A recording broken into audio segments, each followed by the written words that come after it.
பாலைவனத்துல சுடுமணல்ல வெப்பம் நிறைந்த இடத்துல பேரீச்ச மரம் வளருது, செழிப்பா நல்ல கனிகள் இருக்குது. உலகம் முழுவதும் அந்த பேரீச்ச பழம் இல்லாத ஊரே கிடையாது. ஏனென்னா மனுஷனுடைய ஆரோக்கியத்துக்கு பேரீச்ச பழம் ஒரு முக்கியமான இடத்தை பிடிக்குது.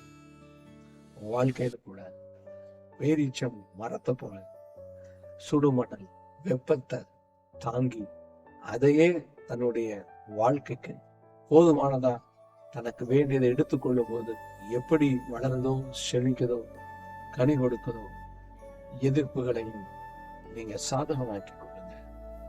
கர்த்தருக்குள்ள நீங்க உங்க இருதயத்தினுடைய நம்பிக்கையை வைங்க. வேதம் அப்படிதான் சொல்லும். சங்கீதம் 92:12 நீதிமான் வணங்கி போல செழிப்பான்னு சொல்லுது.